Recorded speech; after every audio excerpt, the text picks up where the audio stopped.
ಎಲ್ರಿಗೂ ನಮಸ್ಕಾರ. ನಾನು ನಿಮ್ಮ ಕ್ಲಿನಿಕಲ್ ಡಯಟಿಷಿಯನ್ ರೇಖಾ.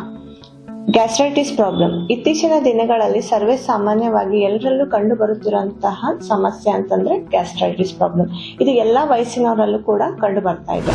ಹೊಟ್ಟೆಯಲ್ಲಿ ಗ್ಯಾಸು, ಅಜೀರ್ಣತೆ, ಅಸಿಡಿಟಿ ಅಂತಹ ಸಮಸ್ಯೆಗಳು ಜಾಸ್ತಿ ಹೆಚ್ಚಾಗಿ ಎಲ್ಲರ ಆರೋಗ್ಯದಲ್ಲಿ ಸಾಕಷ್ಟು ಏರುಪೇರುಗಳು ಕಂಡು ಬರ್ತಾ ಇದ್ದಾವೆ. ಗ್ಯಾಸ್ ಕ್ರಿಯೇಷನ್ ಆಗ್ಲಿಕ್ಕೆ ಮುಖ್ಯ ಕಾರಣಗಳೇನಂದ್ರೆ ಖಾಲಿ ಹೊಟ್ಟೆ. ಅನೇಕ ಜನ ಏನ್ ಮಾಡ್ತೀರಿ, ಬೆಳಗಿನ ಬ್ರೇಕ್ಫಾಸ್ಟ್ ಅನ್ನ ಸ್ಕಿಪ್ ಮಾಡ್ತಾ ಇರ್ತೀರಾ ಅಥವಾ ಡಿಲೇ ಆಗಿ ತಿಂತಾ ಇರ್ತೀರಾ.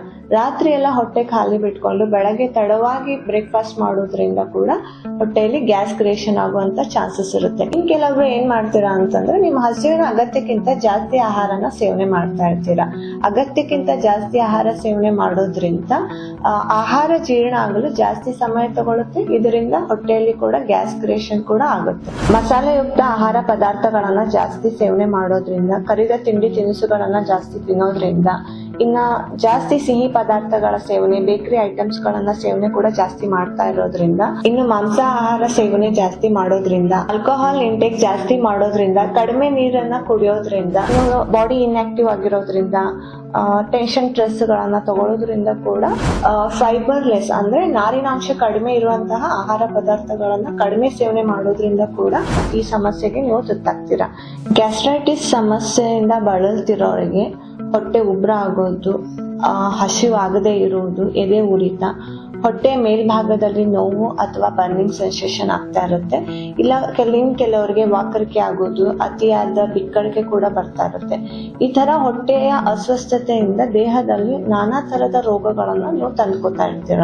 ಈ ಸಮಸ್ಯೆಗಳಿಂದ ಮುಕ್ತಿ ಪಡೆಯಲು ಬಹಳಷ್ಟು ಜನ ಮನೆ ಮದ್ದುಗಳನ್ನ ಮಾಡ್ತಿರ್ತೀರಿ. ಕಾರ್ಬೋನೇಟೆಡ್ ಡ್ರಿಂಕ್ಸ್ ಕುಡಿಯೋದು ಅಥವಾ ಬೇರೆ ಇನ್ನಿತರ ಸೋಡಾಗಳನ್ನ ಕುಡಿತಿರ್ತೀರ, ಅಥವಾ ದೀರ್ಘಕಾಲದವರೆಗೆ ನಿಮ್ಮದೇ ಆದಂತಹ ಔಷಧಿಗಳನ್ನ ತಗೊಳ್ತಾ ಇರ್ತೀರ. ಇದರಿಂದ ನೀವು ಸಮಸ್ಯೆನ ಕಡಿಮೆ ಮಾಡ್ಕೊಳ್ಳೋ ಬದಲಿ ನಿಮ್ಮ ದೇಹದಲ್ಲಿ ಅನೇಕ ತರಹದ ರೋಗಗಳನ್ನ ತಂದ್ಕೊತಿರ್ತೀರ. ಅನೇಕ ರೋಗಗಳು ಅಂತಂದ್ರೆ ಮಲಬದ್ಧತೆ, ಕಾನ್ಸ್ಟಿಪೇಷನ್, ಪೈಲ್ಸ್, ವೇಟ್ ಲಾಸ್, ಇನ್ನಿತರ ಕರುಳಿಗೆ ಸಂಬಂಧಪಟ್ಟಿರುವಂತಹ ಸಮಸ್ಯೆಗಳಿಗೆ ತುತ್ತಾಗ್ತೀರ. ಈ ಸಮಸ್ಯೆಗಳನ್ನ ನಿರ್ಲಕ್ಷ್ಯ ಮಾಡದೆ ಅಥವಾ ಡಿಲೇ ಮಾಡದೆ ಸಮಯಕ್ಕೆ ಸರಿಯಾಗಿ ನಿಮ್ಮ ವೈದ್ಯರ ಬಳಿ ತೋರಿಸ್ಕೊಂಡು ಸಲಹೆ ತಗೊಳ್ಳೋದು ಉತ್ತಮ. ಇದ್ರ ಜೊತೆಗೆ ನಿಮ್ಮ ಆಹಾರ ಪದ್ಧತಿಯನ್ನ ಮತ್ತು ಲೈಫ್ ಸ್ಟೈಲ್ ಅನ್ನ ಸರಿಪಡಿಸ್ಕೋಬೇಕು. ಅಂದ್ರೆ ಜಾಸ್ತಿ ನಾರಿರುವಂತಹ ಹಣ್ಣು ಹಂಪಲುಗಳು, ಸೊಪ್ಪು, ತರಕಾರಿಗಳ ಸೇವನೆನ ಜಾಸ್ತಿ ಮಾಡಬೇಕು.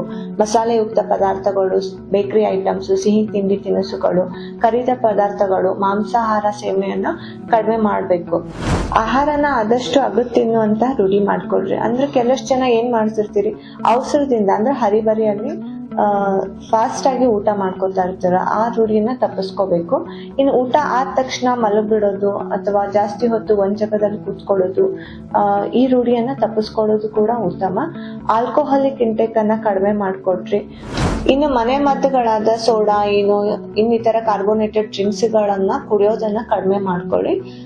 ಸಮಯಕ್ಕೆ ಸರಿಯಾಗಿ ನಿದ್ದೆ ಮಾಡೋದು, ಊಟದ ಟೈಮ್ ಅನ್ನ ಸರಿಯಾಗಿ ಪಾಲನೆ ಮಾಡೋದ್ರ ಜೊತೆಗೂ ಕೂಡ ನೀವು ಈ ಸಮಸ್ಯೆಯಿಂದ ದೂರ ಆಗ್ಬೋದು. ಇನ್ನು ನಿಮ್ ಬಾಡಿನ ಆದಷ್ಟು ಆಕ್ಟಿವ್ ಆಗಿ ಇಟ್ಕೊಳ್ರಿ. ಬಾಡಿ ಎಕ್ಸರ್ಸೈಸ್ ಆಗಿರ್ಬೋದು, ವಾಕಿಂಗು, ಜಿಮ್ಮು, ಯೋಗಾಸನ ಅಂದ್ರೆ ಯೋಗಾಸನದಲ್ಲಿ ನೀವು ಬಲಾಸನ, ವಜ್ರಾಸನ, ಪವನ ಮುಕ್ತಾಸನಗಳನ್ನ ಮಾಡೋದ್ರಿಂದ ಕೂಡ ಗ್ಯಾಸ್ಟ್ರೈಟಿಸ್ ಪ್ರಾಬ್ಲಮ್ ಅನ್ನ ಕಡಿಮೆ ಮಾಡ್ಕೋಬಹುದು. ಇವತ್ತು ಗ್ಯಾಸ್ಟ್ರೈಟಿಸ್ ಪ್ರಾಬ್ಲಮ್ಗೆ ನಾನು ಕೊಟ್ಟಿರುವಂತಹ ಸಲಹೆಗಳನ್ನ ಫಾಲೋ ಮಾಡಿ ಆದಷ್ಟು ನಿಮ್ಮ ಸಮಸ್ಯೆಗಳನ್ನ ಕಡಿಮೆ ಮಾಡ್ಕೊಳ್ಳಿಕ್ಕೆ ಪ್ರಯತ್ನ ಮಾಡ್ಕೊಳ್ರಿ.